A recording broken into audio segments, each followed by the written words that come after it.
Hola amigas y amigos, hoy estamos en un episodio más de La Encuesta es lo mío. Yo soy Ana Laura Arroyo y estoy súper contenta porque hoy tenemos la presencia del senador Miguel Ángel Osorio Chong. Él es originario de Hidalgo, comenzó su trayectoria como oficial mayor en la presidencia municipal de Pachuca, posteriormente fungió como secretario de Gobierno de Desarrollo Social y Desarrollo Regional y posteriormente ha sido gobernador de su mismo estado 2005-2011 y durante el gobierno del expresidente Enrique Peña Nieto fue designado como secretario de Gobernación entre 2012 y 2018 e impuso acciones para erradicar y sancionar la violencia contra las mujeres, consolidó la protección civil como política de Estado, entre otros logros, y actualmente es senador de la República. Senador, bienvenido. Estoy muy contenta de tenerlo aquí. Gracias por aceptar la invitación. Ana Laura, no sabes cómo te agradezco y que me den esta oportunidad de tener contacto con tu público y abierto a cualquier pregunta. Muchas gracias. Primero que nada, platíquenos, ¿quién es usted? ¿Cómo empezó esta carrera política que me imagino que fue muy joven? Bueno, como lo comentaste, soy originario de Pachuca, Hidalgo. Ahí nací, en Pachuca. Y bueno, desde muy joven, con buscar las oportunidades de participar en el ámbito estudiantil, desde la secundaria, desde la preparatoria. Estuve como consejero universitario desde la preparatoria, sexto semestre. Participé en elecciones de rector, de la rectoría, y empecé a trabajar también muy joven.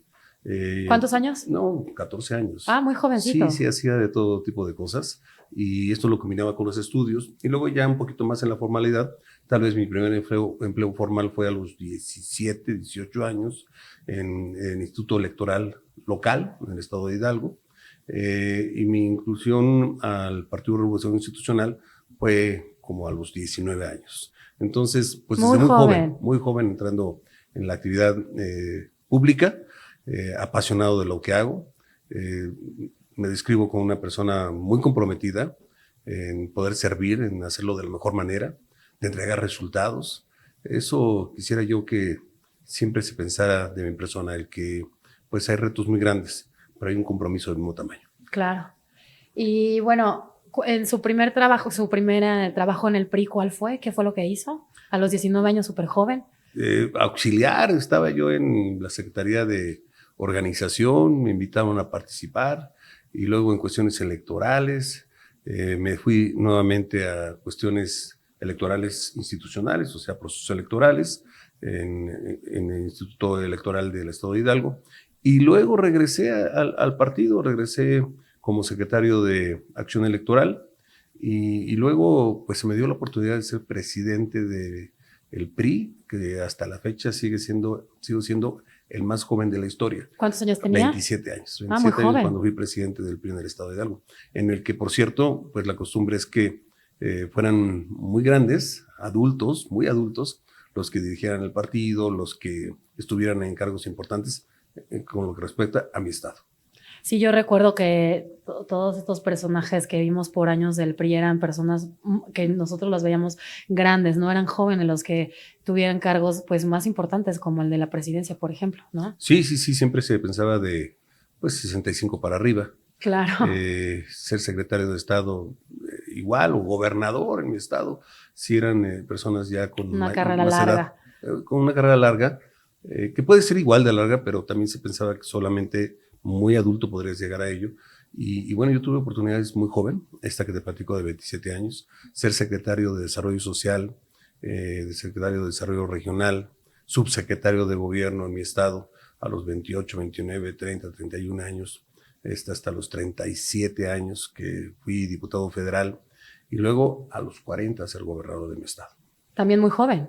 Muy joven. Muy joven. Soy el segundo que llega más joven a esta oportunidad de servir. Al gobierno de Hidalgo. Sí. ¿Cuáles fueron sus retos más importantes como gobernador? Mira, el estado tenía necesidad de ser reconocido en una zona metropolitana en ese tiempo, que no lo era reconocido, sino solo era la zona metropolitana Estado de México, Ciudad de México. Okay. Y entonces logramos la inclusión y obviamente los recursos que había para esta zona metropolitana. Esto creo que fue un gran logro. Luego, reconocimiento a las zonas indígenas, marginadas, mayor presupuesto para ellas. Tenemos zonas en el Valle de Mezquital, en la zona Tomitepegua, en la Huasteca, en el Valle de Tzayuca, que requerían de recursos adicionales y eso también los pudimos lograr. Y por supuesto, meterle mucho recurso en comunicaciones, en salud.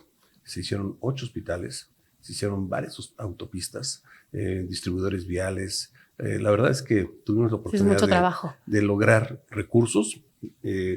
Estados como Hidalgo dependen mucho de los recursos federales.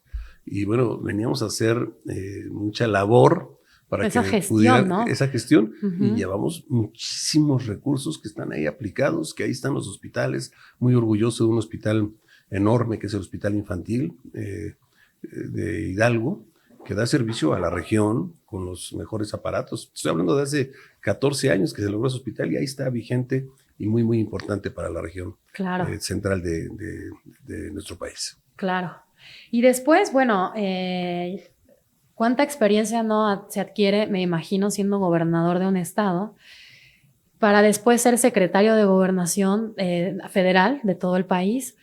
¿Y cómo fue esa designación? ¿Cómo usted llega a la Secretaría de Gobernación? Uno piensa que la experiencia que se logra como gobernador es la que te permite otros encargos mucho más importantes, como que yo creo que son que igual, es importantísimo, secretario la verdad, de Gobernación. Claro. Pero fíjate que no, yo creo que lo que fue mi inicio de tener contacto con la gente, yo fui oficial mayor de la presidencia municipal, tenía 24 años, y tener contacto directo con la gente, servirle a la población, ver sus problemas, tener la sensibilidad para poder resolver, pues te va dando esa posibilidad de ir teniendo la madurez política para poder estar en otros encargos y poder resolver y poder hacerlo de la mejor manera.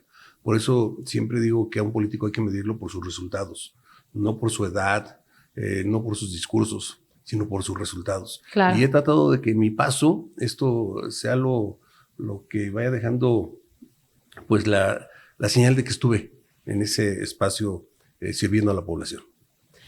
¿Y llega a la Secretaría de Gobernación? Sí, termino la gobernatura en 2011. 2011. Regreso a una actividad de partido, me voy de delegado del CEN del PRI al Estado de México y después pues se da la oportunidad de, una vez ganada la presidencia de la República, de ser invitado a ser secretario de Gobernación.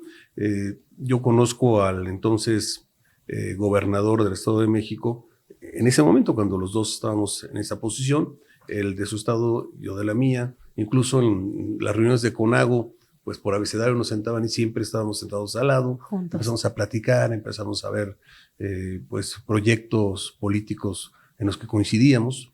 Y bueno, se logró la presidencia de la República y después él me invitó a ser secretario de Gobernación. Wow, qué encargo más importante que ese, ¿no? O sea, el presidente y después el secretario de Gobernación. Y en tiempos donde la Secretaría de Gobernación tenía mucho peso. Mira, tengo que decirte que más bien tuve la posibilidad, fortuna y por indicación del presidente de fortalecer la Secretaría de Gobernación. Okay. Le regresaron funciones que ya no tenía. ¿Cómo cuáles? Pues mira, uno que empiezo por ahí porque es un tema que a mí me compromete mucho, que es el de erradicar la violencia contra las mujeres. Pudimos regresar ese comité a la Secretaría de Gobernación. La seguridad, regresarla a la Secretaría de Gobernación. Que es un tema importantísimo en este fundamental, país. Claro. Fundamental, y que cada vez que me preguntan y volvería, porque piensan que esto fue una equivocación, muchos analistas, y yo sigo pensando que no es ninguna equivocación, que sí creo que parte de la gobernabilidad pasa por la seguridad, y esto se da con la coordinación con los estados, y entonces cuando se pasa a gobernación nuevamente, pues me permite tener en la mesa a todas las áreas de seguridad del país, a todos los gobernadores. Yo fui un secretario de Gobernación de calle, me la pasaba en los estados, poco, atendía 2 o 3 días en gobernación y el resto me la pasaba de la semana, me la pasaba en los estados. Viajando. Iba donde estaban los problemas, iba a atender de frente a donde estaban los problemas, iba a buscar alternativas, acciones que permitieran resolver lo que nos estamos enfrentando.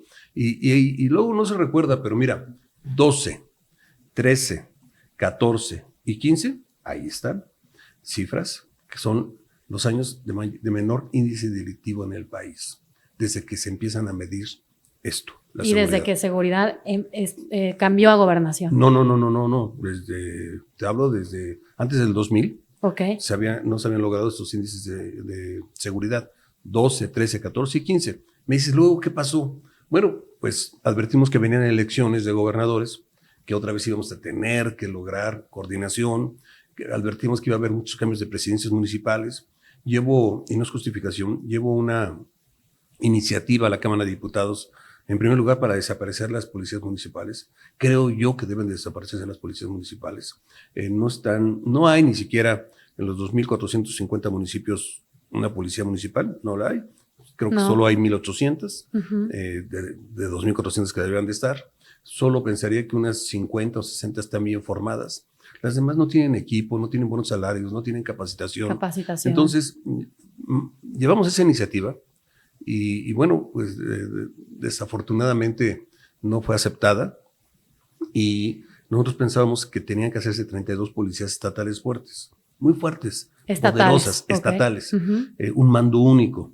Y bueno, no quisieron. Ellos pensaban que queríamos traer toda la seguridad a centralizar aquí a la Ciudad de México, al gobierno federal, como se está haciendo, por cierto, y no, nosotros queríamos que cada estado cumpliera. Pero necesitan estar coordinados. Coordinados, claro. Y además disciplinados en que haya sanciones, que haya una ruta única en materia de seguridad y no inventos de cada 6 años o de cada 13 años.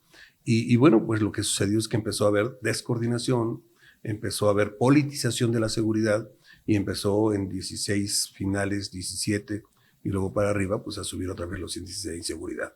Insisto, no es justificación, pero ahí están los datos que siguen estando y que estarán siempre para poder checar y ver que sí resultó el llevarse la seguridad a la Secretaría de Gobernación. A Gobernación. Oiga, senador, ¿y cuál fue su mejor momento en la Secretaría de Gobernación? Algo que usted recuerde que diga, este momento fue único. Mira, no podría dejarlo en uno solo. Creo que si nos vamos al tema de seguridad, tendría que hablarte y relatarte que detener a muchos delincuentes, los más importantes buscados en el mundo incluso, detener a 118 de los 124 que nos impusimos para detener, pues era motivo de alegría, de saber que estos dejaban de estar en la calle, claro, delinquiendo y afectando los intereses de las personas. En materia de discriminación, pues pudimos hacer un órgano fortalecido para que en la orientación se dejara de suceder esto desde las instituciones educativas en primaria, secundaria. En materia de violencia contra las mujeres, bueno, formamos un gran comité y pudimos desplazar recursos que pudieran aplicarse a los estados y lograr avanzar en esto que hoy es un hecho lamentable. Sigue siendo, desgraciadamente. Pues bajamos también los índices. En ese ahorita, momento. Pues otra vez ya volvieron a subir, otra vez hay mucha violencia contra las mujeres que acaban desafortunadamente en feminicidios y es algo que sí se puede detener si es que se aplica, se disciplina y se invierte en recursos. En materia de protección civil, lo pusimos como una política de Estado, no lo que se está diciendo ahora cuando sabíamos que iba a venir un huracán o lo que se puede qué importante de esas cosas, suceder, claro. Pues ya estaban los recursos, ya estaban todos los apoyos en los estados. El Fonden que existía en ese momento. Pero pues se mandaban los recursos a los estados, se mandaban allá, se aplicaban inmediatamente. Era una política de Estado en coordinación con las entidades federativas.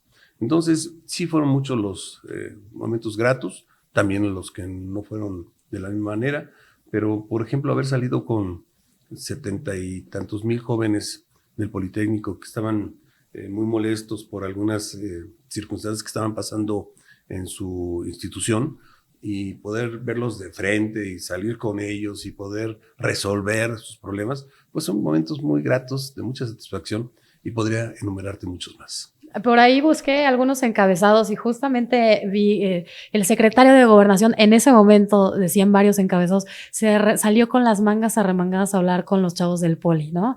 Y luego vi el gobierno cede, así es como redactan muchos medios, al pliego petitorio del Poli, pero hay muchísimas fotos de usted en ese momento, yo creo que fue un gran momento. Sí, fue un martes, recuerdo, habíamos pactado el lunes que iba a haber ese movimiento, que iba a venir a la Secretaría de Gobernación, y los jóvenes nos dijeron, queremos entrarle a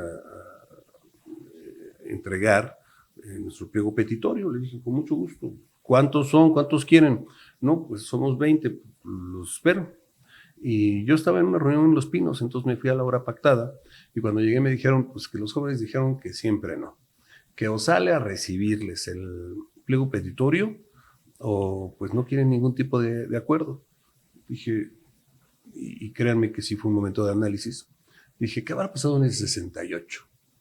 Si en el 68 hubiera existido un poco de sensibilidad para saber que era un movimiento de jóvenes que requerían atención a sus demandas, pues nos hubiéramos evitado esa tragedia que todos tenemos en la memoria y que mancha de luto a nuestro país.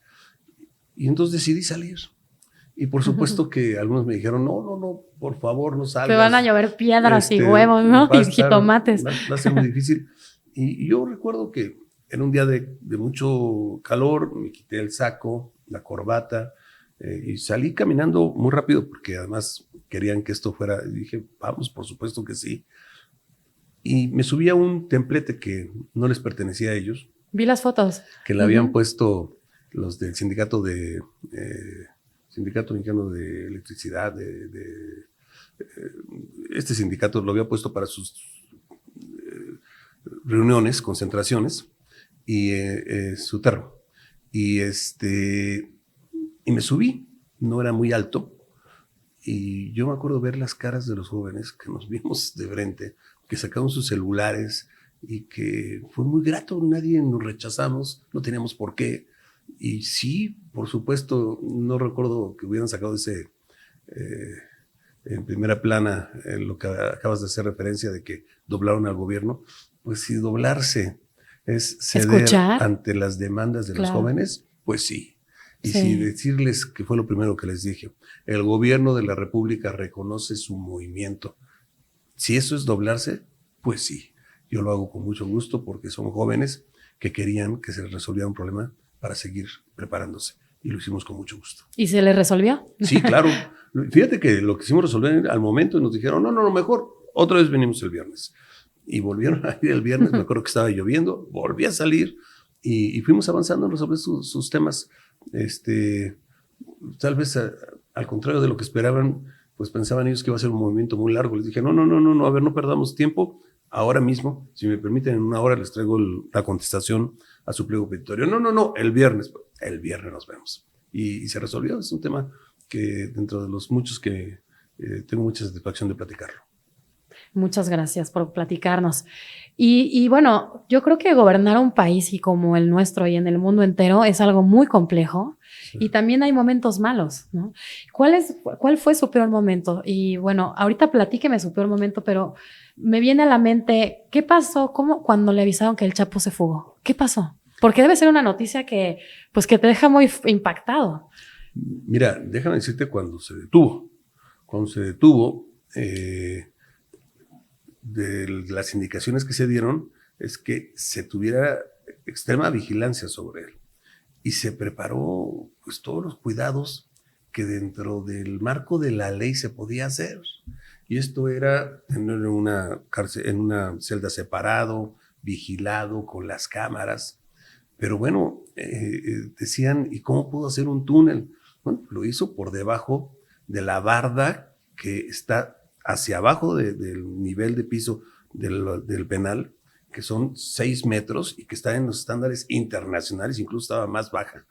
Pero fue un escape, pues, no pensado por nadie, que fue algo extraordinario y que, pues, sí nos lastimó y tal vez lo que se debió haber hecho, y eso sirvió para una mejor preparación de los sistemas de inteligencia, de todos los que se dedican a ello, de analizar a los delincuentes en su vida, de su estilo de acción.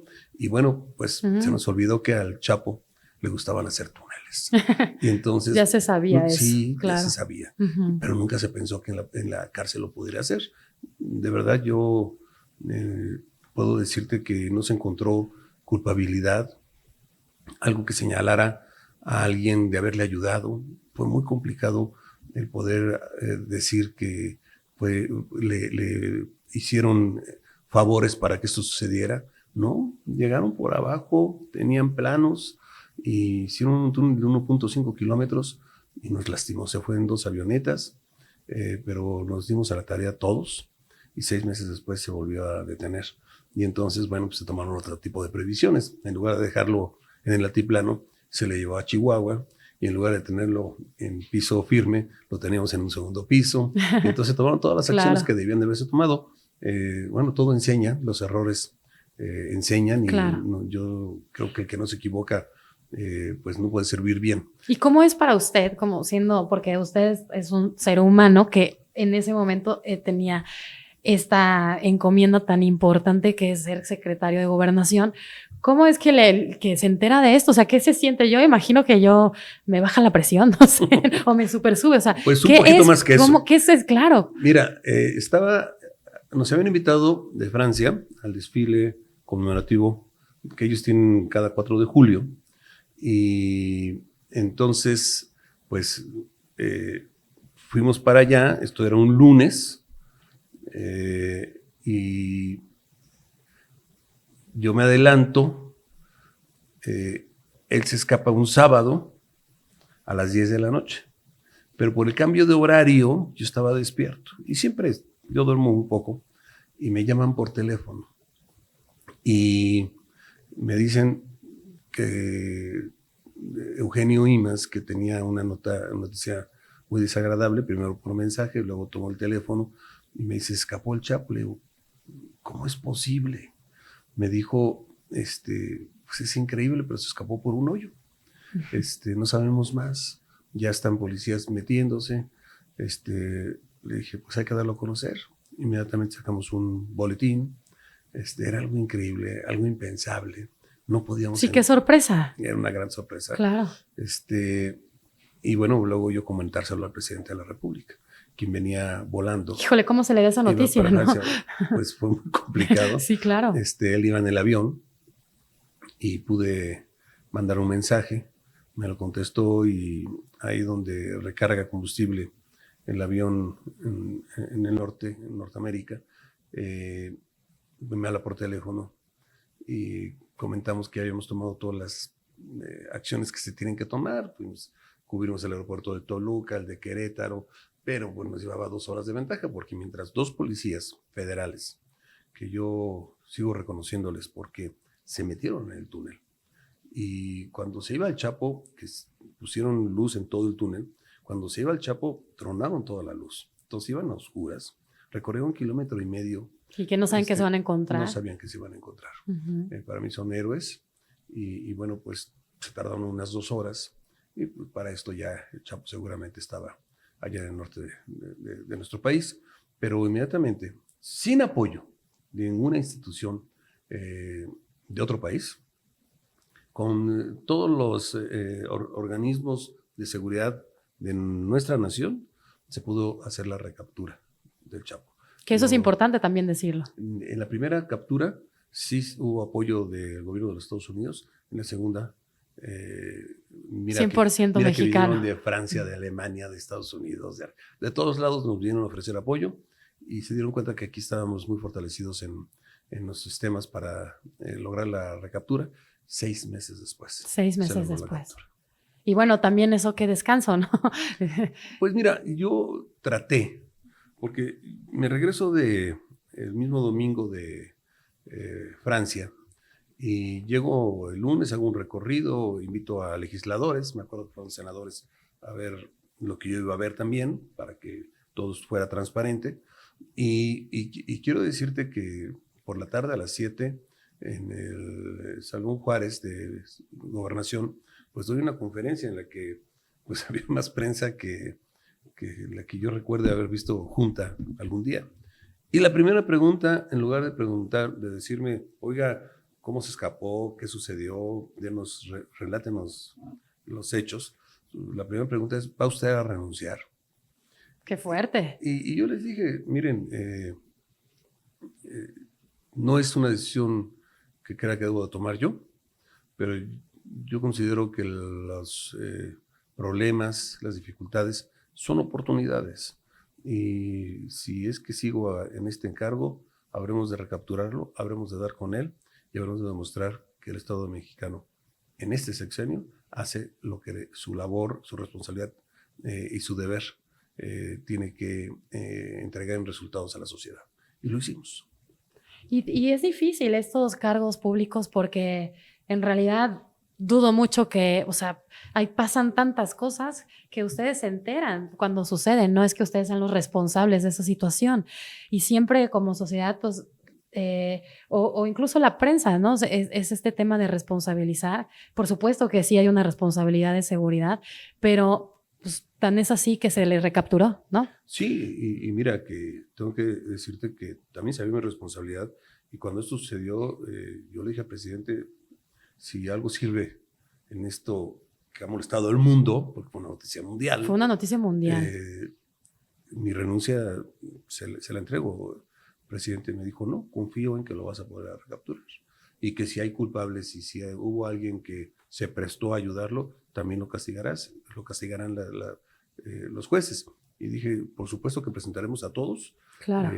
con mucho dolor, todos los que lo vigilaban, los que estaban ahí haciendo su labor, su trabajo con gran responsabilidad, pues fueron llevados a investigar y se encontró que ninguno de ellos tuvo nada que ver, hasta donde yo recuerdo, y bueno, todos ayudaron a recapturarlo y fue otro gran momento también, la recaptura. Claro. ¿Cómo se vuelve un reto tan grande y tan importante recapturarlo? Quise no desviar, porque había muchos problemas de seguridad. Entonces quise no desviar solamente en recapturar al Chapo. Claro, sí, si sí. Nos íbamos a perder en eso. Claro. Había otros como, ¿te acuerdas la Tuta? Sí. De Michoacán que decía, famosísimo. Muerto, solo me pueden detener. A mí nunca. Tenía el estado de Michoacán totalmente adoptado y amenazado. Sí. A todos los sectores de la población se le detuvo. Y te puedo hablar estado por estado, Tamaulipas, Durango, Sonora, todos los estados, Colima, Nayarit, Guerrero ya eran dueños del estado. Sí. Bueno, se logró la paz en Guerrero. Bueno, pues hoy ya que te digo, la verdad es que sí logramos avanzar bastante. Sí, y es lo que le decía hace rato, o sea, también México somos un país que tiene, desgraciadamente, temas muy fuertes que implican la seguridad, ¿no? De todas y todos, y que vienen desde muchos años atrás, y que yo creo que los gobiernos lo que tratan es justamente, pues, no solo tratar, sino hacer que la seguridad sea una realidad en el país, y yo creo que es una lucha importantísima y muy, muy grande, ¿no? Y otro caso que recuerdo también de su sexenio, senadores, Ayotzinapa. ¿Cómo le informaron de Ayotzinapa? Que también fue un evento muy, muy fuerte y pues muy destacado de ese sexenio en cuanto a seguridad. No, déjame regresar al tema de seguridad. Mira, cuando asumo mi responsabilidad como senador y este gobierno llega con una propuesta de la Guardia Nacional, yo lo que les dije a mis compañeros, hay que apoyarlos. Yo hubiera querido que cuando era secretario de Gobernación, en lugar de ponerme trabas para todo lo que se presentaba, se sumaran a lograr una política de Estado para resolver el tema de seguridad. No se debe de politizar el tema de seguridad. Y por supuesto que nosotros nunca miramos al retrovisor y decíamos, es que los de atrás tienen la culpa. Asumimos que ya éramos gobierno, que teníamos que entregar resultados. Claro. Uh-huh. Y así lo hicimos durante casi 6 años que estuve en el encargo de secretario de Gobernación, por cierto. El caso de Ayotzinapa, un caso lamentable, pues te lo relato creo que nunca lo he hecho, pero era un martes cuando recibí a los jóvenes de Politécnico y un viernes cuando los vuelvo a recibir. Porque llueve, se retrasa la reunión y entonces los recibo por ahí de las 7 de la noche. Terminamos de estar dialogando como 8:30 de la noche. Terminé de hacer algunas cosas, no había comido y me voy a comer y por ahí de las 11 de la noche me dicen que está habiendo un enfrentamiento nuevamente de jóvenes con la autoridad. Digo nuevamente porque sí se daban con frecuencia algunos pues de diferentes estados. Hay escuelas, había 16 escuelas normales rurales, y entonces que en Zacatecas había problemas, que en el Estado de México había problemas. O sea, no era nuevo ese tema. No, era, pues si no común, sí era algo que estaba dentro de lo que me pasaban notas de que estaban sucediendo. Reportes. Uh-huh. Y eran reportes, solo lo conocí. Para la noche de ese día, a la madrugada me dicen que era delicado lo que había sucedido y entonces pido que se tomen todas las acciones para hacer lo que nos toca. Y cuando yo hablo con el gobernador me dice, bueno, pues es que acá ya mandé la policía, ya están las policías municipales. Yo creo que él mismo no sabía que parte del gran problema eran esas policías, que quienes entregaron, así fueron después las investigaciones, a los jóvenes, a la delincuencia, fueron 2 policías municipales, la de Iguala y algún otro municipio. Bueno, pues nosotros pensamos que la policía estaba haciendo su trabajo. Claro. Nosotros desde acá estábamos con la certeza de que la autoridad local estaba haciendo lo que le tocaba hacer y no ni agarrar a los chavos, torturarlos o lastimarlos o entregarlos, ¿no? O entregarlos. Nunca se imagina y entonces, eso. Esto fue el sábado, ya durante el día me dicen que hay pues casi 100 jóvenes desaparecidos, más de 100 jóvenes.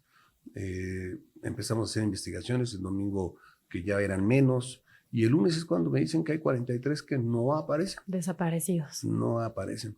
El gobernador llega conmigo, le digo que ya para ese momento sabíamos que la policía de Iguala tenía que ver en esto, le pido que no vaya a dejar ir al presidente municipal.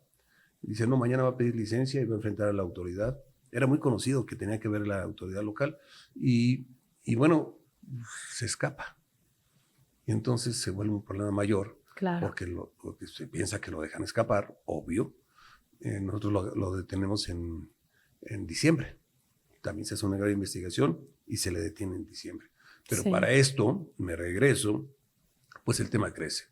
Y entonces yo recibo la instrucción del presidente, o más bien le da la instrucción al procurador de que atraiga el tema. El caso. Un tema local, de delincuencia local, de autoridades municipales y locales, allá en Guerrero, sí, pues lo jalamos como debía de ser, pero se vuelve un problema como si hubiéramos tenido algo que ver.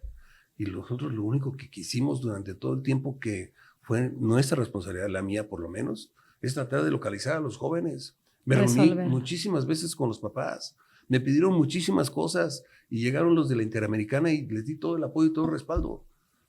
El tema es que nunca dábamos con el paradero de los jóvenes. El que se hacían muchas investigaciones y no se alcanzaba a conocer la verdad a la fecha. Es lo que le iba a preguntar. ¿Realmente se hicieron las investigaciones pertinentes? Todas. Déjame decirte que la gendarmería que habíamos nosotros creado se fue un destacamento enorme, helicópteros, para que todos los días los papás, aparte de nuestras investigaciones, los papás a donde dijeran que tenían que ir a buscar a sus hijos, ahí los llevaban. No había algo que no nos pidieran para tratar de localizar a los jóvenes que no hiciéramos. Porque recuerdo que nos decían, es que ustedes son culpables de qué, si lo que queremos es que ya encontrar a sus hijos. O lo que sé si es que estaban encubriendo a los verdaderos responsables, ¿no? Tanto las autoridades locales como estatales. Yo le dije al gobernador que no podía seguir, que tenía que tomar la decisión de separarse de su cargo. Y dije que se detuviera el presidente municipal. Y se detuvieron a todos los que nos dijo la PGR que tenían que detenerse. Hoy creo que ya los soltaron porque pues seguramente se cometieron abusos contra ellos, pero al final eran delincuentes. Delincuentes que participaron según las investigaciones en todo esto. Bueno, este gobierno dijo que... ¿Tuvieron un proceso legal, de ley? Sí. Después se dijo y se enseñaron pruebas de que fueron torturados o fueron sometidos a acciones al margen de la ley. Bueno, pues eso ya no era... Nosotros nos decían, hay que detener a tal y a tal y a tal, y los detuvimos a todos, muchísimos, policías enteras y delincuentes, líderes delincuentes, de delincuentes ahí en esa región. El tema es que pues no había con certeza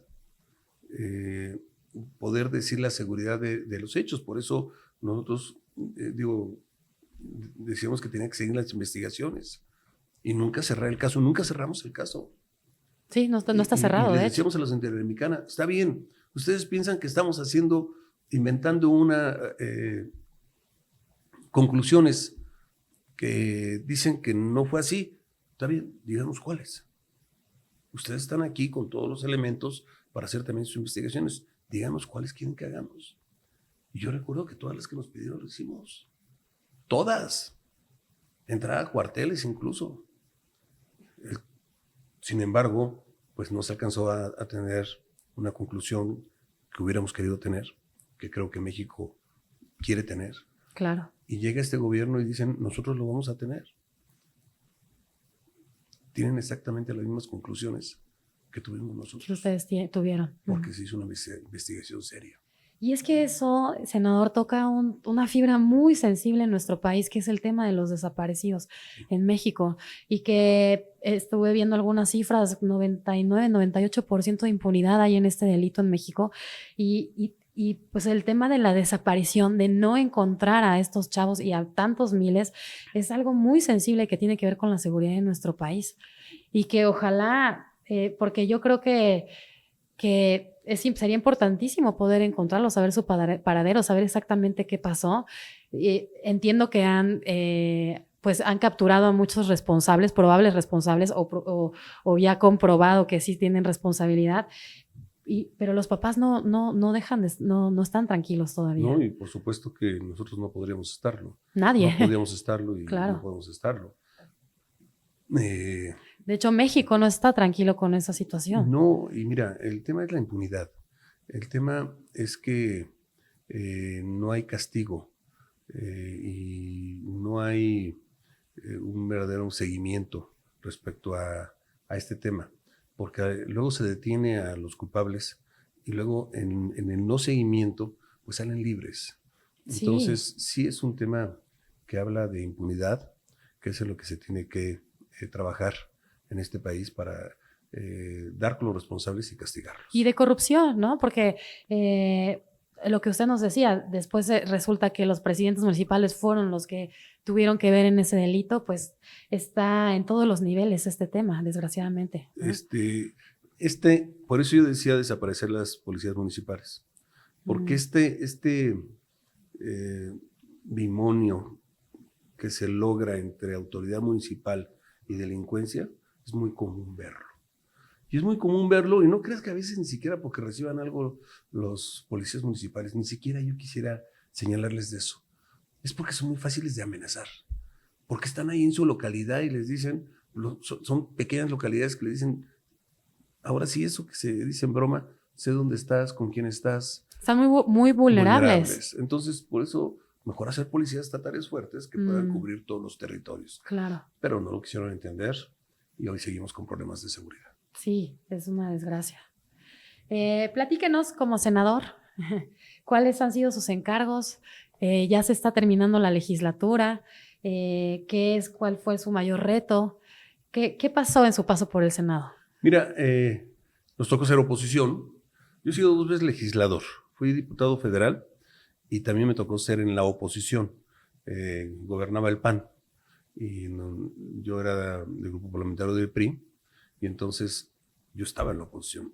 Ahora está Morena y éramos del grupo parlamentario del PRI y era coordinar a senadoras y senadores con la idea de coadyuvar, de asumir esta responsabilidad para que las cosas caminaran bien en el país.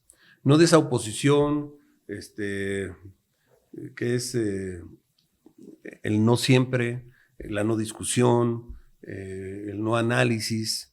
No, nosotros tenemos que mostrarnos como una oposición seria, responsable, ahora que ya no estábamos en el poder.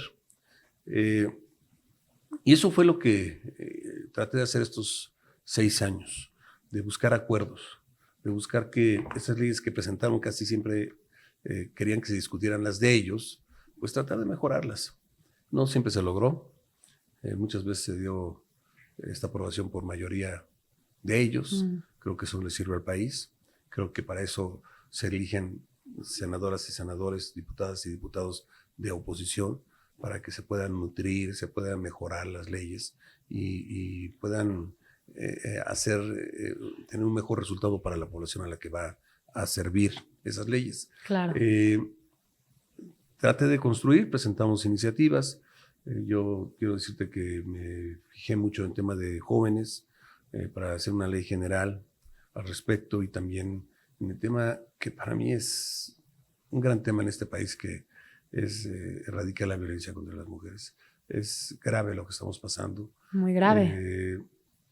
Antes se decía, es que allá en el norte o allá hasta el sur sucedió algo. No, ahora aquí al lado un vecino, la violencia mayor es en la familia, Sí. en el noviazgo, pero se va a lo laboral, se va en las calles, los chistosos que creen que un piropo a una mujer es una gracia, cuando una mujer corre despavorida, con terror, porque se siente agredida por la forma de vestir, creen que eso les da derecho a hablar, insultar. Hay muchas cosas que es educación Claro. en este país machista que tenemos que erradicar y yo he trabajado en ese tema y voy a seguir trabajando lo más que pueda, porque erradicar la violencia contra las mujeres debería de ser el tema de todos, no solo el deseo de las mujeres, sino debería de ser un compromiso de los hombres. Qué bueno que lo dice, senador. Muchas gracias, porque yo también así lo creo. Es un tema de todas y todos, no nada más de mujeres, ¿no? Yo creo que todos los hombres tienen hermana, prima, madre, etcétera, novia, esposa, y pues sí, nos importa a todos ese tema. Vamos a hablar de un tema que me parece en este momento muy importante. Primero le quiero preguntar, senador, ¿qué es lo que ocasionó su salida del PRI? Porque yo lo recuerdo desde siempre, pues usted ha sido de verdad que un símbolo muy importante para el PRI de este partido y hemos visto son tiempos en donde el PRI ha cambiado muchísimo y vamos a empezar porque me platique qué ocasionó su salida del PRI. Bueno, mi entrada al PRI. Vamos a empezar por el principio. Déjame decirte que es que tiene que ver con la salida. Yo no creas que me metí a un partido por meterme, porque alguien me invitó. Yo sí fui de esos jóvenes que analicé a los partidos políticos y me identifiqué con un instituto político que estaba creando instituciones. Mis papás trabajaron en el Seguro Social, una institución creada por el PRI. Había instituciones que le dieron viabilidad, desarrollo a este país. Y yo dije, de ese partido quiero pertenecer. Y empecé tocando puertas y entregando propaganda y en campañas políticas. Pues construyendo al partido realmente. El partido y desde abajo. Cuando voy teniendo oportunidades a lo largo de mi vida, pues lo menos que puedes hacer es defender a un partido político porque crees en él. Pero cuando llega un dirigente que el PRI ha superado a sus dirigentes, el PRI era mucho más partido que sus dirigentes. Claro. El problema es cuando llega un dirigente y se apodera del partido. Cuando centraliza todas las decisiones, cuando hace un club de amigos, club de Toby del partido, cuando expulsa a quien no está de acuerdo con ellos, quien no cumple compromisos, quien es un mentiroso, un ampón de la política. Señoritas, el nombre es Alejandro Moreno. Pues es cuando tomo la decisión de salir. Ese PRI no es el que yo me sumé. Ese PRI de este pseudo dirigente no es en el que yo creí. Y yo no podía seguir ahí. Y que usted ayudó a construir. Por congruencia política. Claro. Porque yo no podía estar en... A mí quisieron darnos indicaciones para un tipo de voto, quisieron que saliéramos a defender lo que era indefendible, en contra de los principios del PRI, y quisieron manipular a los senadores, y perdón, pero habemos algunos que tenemos dignidad. Y entonces, cerrándoles la boca, por cierto, a ellos mismos, pues no me fui a ningún partido político, no me fui por ningún interés político, sino más bien por dejar claro lo que iba a suceder con la dirigencia de este inepto dirigente. Iba a fallar a una alianza, iba a buscar su promoción personal, iba a fallar a la palabra, iba a poner plurinominales de puros amigos, o con quien hizo acuerdos que le creyeron, que les dije, les va a fallar. Y míralos, ahora está sucediendo exactamente lo que dije hace poco más de un año. Sí, qué pena lo que está pasando en el PRI. Y para mí es muy importante su opinión porque, como yo le decía, o sea, usted es uno de estos personajes que ayudó a construir el partido, que trabajó por el partido y además yo creo, dentro de su trayectoria, senador, por lo que hemos visto todos, que también usted es un hombre muy institucional. Justamente lo que dice, las instituciones, y usted está siendo muy claro con lo que nos está diciendo de Alejandro Moreno. ¿Usted considera siendo alguien tan institucional, que Alejandro Moreno ha traicionado el partido? Sí, por supuesto. ¿En qué sentido lo ha traicionado? Para que la gente que no está tan informada lo entienda. Bueno, queriendo llevarlo a hacer alianza con quienes pedían votación que lastimaba los intereses de la población.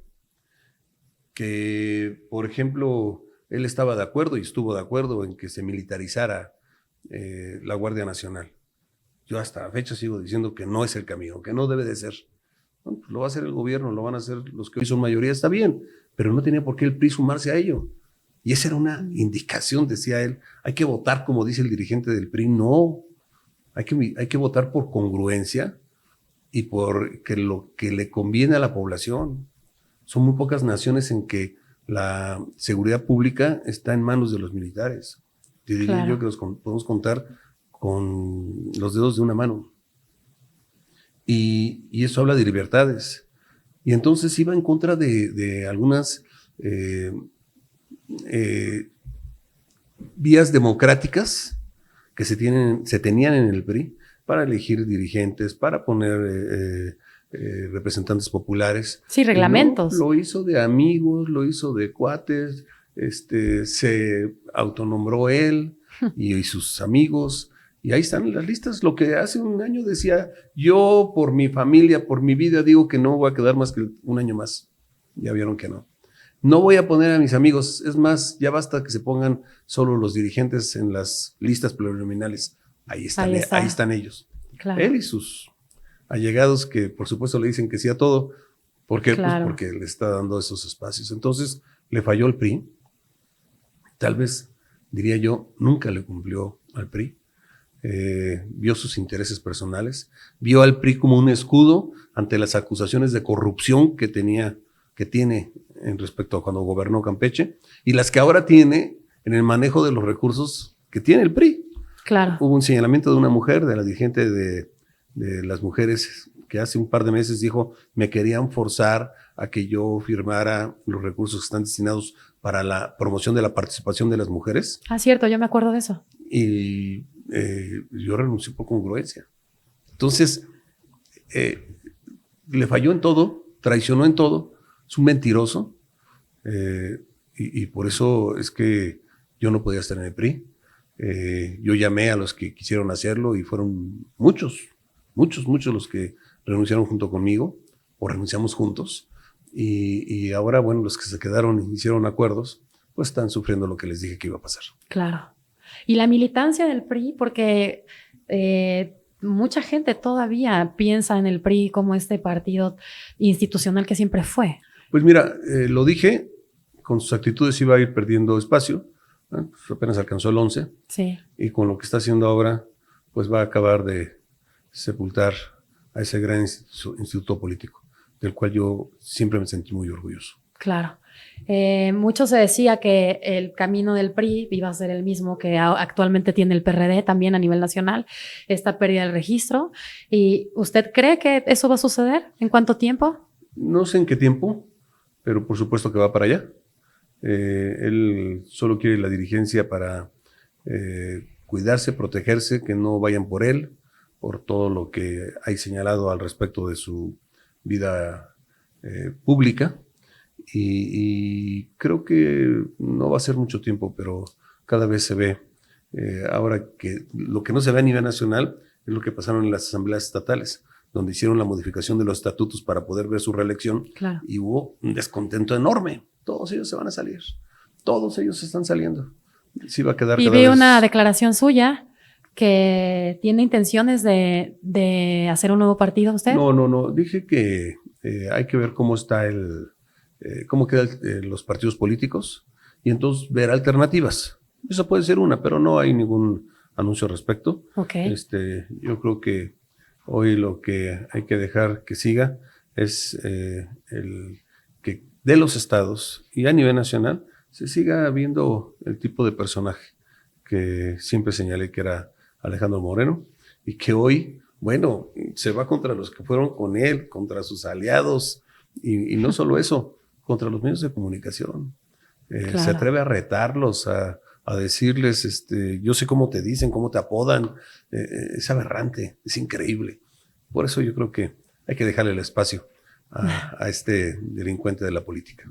Yo cuando pensé que esta posibilidad de hacer un partido nuevo, creo que sería una gran idea, porque creo que muchos priistas de corazón en este momento no están identificados y menos se van a identificar en el futuro con el liderazgo que ahorita, pues de alguna manera impuso Alejandro Moreno, se autoimpuso, sí. Y pues yo creo que y no solamente por el PRI, sino a nivel nacional hay mucha gente de la oposición que no tiene un partido con quien identificarse. Sí, yo sí creo, por eso te digo que hay que analizarlo, y esto llevará un par de semanas, analizar si es factible o no. Hay que dejar que se termine de desgajar todo lo que está saliendo, está pasando más y más de este personaje, y prometo que ya lo platicaremos. Si lo decide, ¿me lo platica? Les voy a pedir que me permitan platicárselos. Me promete platicarlo, muchas gracias. ¿Algo más que nos quiera platicar, senador? Ana Laura, agradecer mucho esta oportunidad en la que me permiten decir, pues no una trayectoria, sino cómo nace el interés por servir, cómo ha sido mi conducta, que digo yo que ha sido en la congruencia, en hablarle de frente a la gente, en no estar en un escritorio, en ir y verlos de frente, ver sus problemas, tratar de solucionarlo. Yo creo que los que me fueron a ver algún día, que platiqué con ellos, tuve audiencias públicas, siempre busqué tener una respuesta, como un sí, cómo poder resolver ese problema que la gente luego siente que no la escucha nadie. Y yo traté de estar, y he tratado de estar, y voy a seguir estando. Que quede claro, voy a seguir haciendo política. Voy a seguir tratando de servir de la mejor manera a este gran país en el que creo, a este México que amo. Ya nos dijo que probablemente no en un nuevo partido político. ¿Qué sigue para usted? Ese es el análisis que tenemos que hacer. Estamos por entregar este espacio del Senado de la República, y lo que sí te adelanto es que me verás aún en la vida pública, en la política, reitero, tratando de servir de la mejor manera. Muchas gracias, senador. Gracias. Nos va a dar mucho gusto verlo y lo invitamos de nuevo para que nos platique qué sigue. De verdad, gracias, Ana Laura. Muchas gracias a ti y a todo tu equipo por esta oportunidad. Gracias a usted, gracias. Con mucho gusto.